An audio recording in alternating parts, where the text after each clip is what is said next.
वरेण्यं भर्गो देवस्य धीमहि धियो यो नः प्रचोदयात्। यं ब्रह्मा वरुणेन्द्र रुद्रमरुतः स्तुवन्ति दिव्यैस्तवैर्वेदैः साङ्गपदक्रमोपनिषदैर्गायन्ति यं सामगा ध्यानावस्थितगतेन मनसा पश्यन्ति यं योगिनो यस्यान्तं न विदुः सुरासुरगणा देवाय तस्मै नमः। ओम कृष्णाय वासुदेवाय हरे परमात्मने प्रणतक्लेशनाशाय गोविन्दाय नमो नमः। वन्दे राधापदाम्भोजं ब्रह्मादिसुरवन्दितं यत्कीर्तिं कीर्तनेनैवं पुनाति भुवनत्रयम्। वासुदेवसुतं देवं कंसचानूरमर्दनं देवकी परमानंदम कृष्णं वन्दे जगद्गुरुम्। सभी भागवत प्रेमियों को राधे राधे। आइए आज पुनः आम्रपल्लवों की छाँव में बैठकर हम भागवत रस का पान करते हैं। ये भागवत रस थोड़ा थोड़ा पीते पीते हम लोग खष्टम स्कंध में हैं और खष्टम स्कंध की कथा सुन रहे हैं। पिछले दिनों हम लोगों ने सुना चित्रकेतु के संबंध में। चित्रकेतु को एक करोड़ रानियाँ थी और एक भी संतान नहीं था।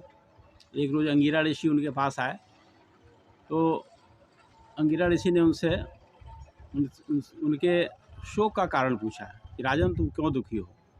तो उन्होंने बताया कि मेरे पास 1 करोड़ रानियाँ हैं फिर भी एक भी संतान नहीं है। तो अंगिरा ऋषि सब समझ रहे थे आगे पीछे क्या होने वाला है। फिर भी उन्होंने जब राजा को बहुत शोकाकुल देखा तो उन्होंने उसको राजा से कहा कि तुम्हें संतान होगा अवश्य, लेकिन वह जो पुत्र होगा वह हर्ष का भी कारण बनेगा और दुख का भी कारण बनेगा। लेकिन इस रहस्य को चित्रकेतु नहीं समझ सका और पुत्र होगा यही उसके लिए बहुत बड़ी बात है। पुत्र से तो दुख भी होता है सुख भी होता है, लेकिन उसने दुख सब पर ध्यान नहीं दिया और उसने यही सोचा कि जब महर्षि कह रहे हैं कि हर्ष का कारण बनेगा तो बड़ी खुशी की बात है, बहुत खुश हुआ। उसके बाद अंगिरा ऋषि ने अभिमंत्रित चरु बड़ी महारानी कृतद्युति को दिया और उसके प्रभाव से उसे समय आने पर एक पुत्र की प्राप्ति हुई।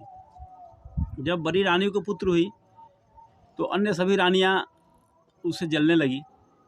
राजा का भी ध्यान इसी रानी पर विशेष हो गया। तो सभी रानियां अपने आप को उपेक्षित महसूस करती कि देखो राजा भी बड़े रानी को बहुत प्यार कर रहे हैं और हम लोगों का कोई ध्यान नहीं रखते हैं। तो इस तरह से हंसी खुशी के माहौल में समय बीतता जा रहा था। पुत्र कुछ बड़ा हुआ तो एक दिन अन्य रानियों ने जलन भाव से उस बच्चे को विषपान करा दिया। विषपान के प्रभाव से वह बच्चा मृत हो गया। अब तो राज्य में शोक की लहर दौड़ गई। राजा रानी सब दुख से बेहोश हो गए, सब अचेत हो गए। और इसको क्या कहा जाए, किसी के घर में ऐसी घटना हो तो क्या हो सकता है। तो जब राजा रानी सभी शोकाकुल थे, सभी मूर्छित थे, तो उस समय नारद जी और अंगिरा ऋषि ने राजन की अवस्था देखी, राजा की अवस्था देखी तो उनको सांत्वना देने के लिए वे आए। उन्होंने देखा कि राज्य में सांत्वना देने वाला कोई नहीं है, सभी प्रजा भी दुखी है, राजा भी दुखी है, रानियाँ भी दुखी है। तो वे अंगिरा ऋषि और नारद दोनों उनके घर आए और उन्होंने कहा, सांत्वना दिया कि देखो संसार में कोई किसी का नहीं है, ये तो मिलने और बिछुड़ने का क्रम है। एक जन्म में कोई किसी के साथ रहता है, दूसरे जन्म में कोई किसी के साथ हो जाता है। इसलिए शोक छोड़ो। और शास्त्रों में कहा ही गया है कि स संयुनक्ति भूतानि स एव वियुनक्ति च। वह परमात्मा ही एक दूसरे से लोगों को मिलाता है और वही विछोह पैदा कर देता है। इसलिए राजन तुम शोक को छोड़ो, इतने ही दिनों का रिश्ता था, इस शोक से तुम अपने आप को मुक्त हो। लेकिन देखा कि राजा पर कोई प्रभाव नहीं पड़ रहा है, वह बहुत ज़्यादा दुखी है। तो उसको सांत्वना देने के लिए नारद जी ने उस पुत्र के जीवात्मा को बुलाया। इसे गौर से आप लोग सुनेंगे। उस पुत्र के जीवात्मा को वहाँ पर बुलाया और सबके सामने उसने कहा कि देखो पुत्र, तुम्हारे पिता कितने दुखी हैं, तुम फिर से आ जाओ इस शरीर में, जीवित हो जाओ, ताकि तुम्हारे पिता को खुशी प्राप्त हो। रानियाँ, सभी माताएं, नगर के लोग, प्रजा सब खुश हो जाएंगे, तुम पुनः जीवित हो जाओ, इस शरीर में आ जाओ। तो उस जीवात्मा ने क्या कहा, हम सबको सुनना चाहिए। उस जीवात्मा ने कहा कि यहाँ कौन किसका पुत्र है, कौन किसका पिता है। हमारे तो अनेक जन्म हुए हैं, कितनी योनियों में हम भटके हैं, जो जिस योनि में जैसा शरीर मिला वहाँ भी माता पिता मिले, मैं किस किस माता पिता को याद करूँ। यहाँ न कोई किसी का स्थायी माता है, न कोई पिता है, तो अब मैं फिर क्यों इसमें आऊँ, फिर मेरा कहीं दूसरा जन्म होगा, फिर मुझे नए माता पिता मिलेंगे। और ये सबके सामने राजा भी उस बात को सुन रहा था। राजा चित्रकेतु भी जीवात्मा के संदेश को और जीवात्मा के विचार को सुन रहा था। उसे बड़ा आश्चर्य हुआ कि हम जिस पुत्र को इतना प्यार करते हैं वह इस तरह की बात कर रहा है। तो वह जीवात्मा कह रहा था कि मेरे तो अनेक जन्म हो चुके हैं। भगवत गीता में भी इसकी चर्चा हुई है। भगवान कृष्ण ने कहा था अर्जुन से कि बहुनी में व्यतीतानि जन्मानि तब चार्जुन तान्य हम वेद सर्वाणि न तुम वेद परम तप। हे अर्जुन, मेरे और तुम्हारे अनेक जन्म हो चुके हैं, लेकिन तुम्हें याद नहीं है, मुझे सब याद है। यही स्थिति यहाँ है।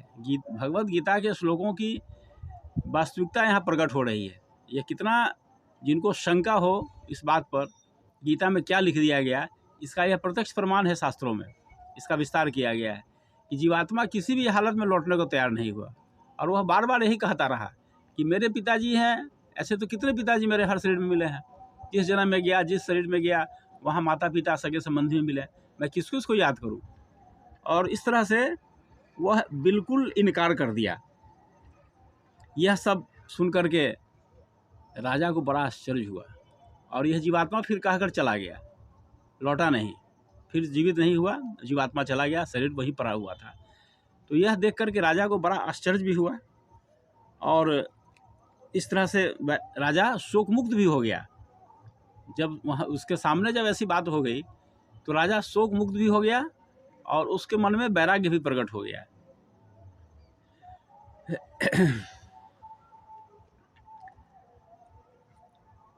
और उसके बाद जो है उन्होंने, नारद ऋषि ने कहा उनसे कि यह अनित्य शरीर जो है, मन जो हमारे अंदर है, यह अपने चिंतन से अनेक प्रकार के कर्मों की सृष्टि कर लेता है, और यह संसार तो दुखों का घर है। भगवत गीता में भी आया है कि दुखालयम अशाश्वतम, यह तो दुखों का घर है और अशाश्वत है। यह जब यहाँ कुछ भी शाश्वत नहीं है, जब शरीर शाश्वत नहीं है, तो शरीर से जुड़े हुए जो सगे संबंधी हैं, जो भी नाते रिश्ते हैं, वे शाश्वत कैसे हो सकते हैं। तो इन बातों को सुनने के बाद चित्रकेतु का विचार बदल गया, शोक तो दूर हो ही गया, और उसके मन में वैराग्य की उत्पत्ति हो गई। आइए आज इतना ही, फिर अगली कड़ी में इसकी चर्चा करते हैं। ओम शांति शांति शांति, सर्वारिष्ट सुशांतिर्भवतु।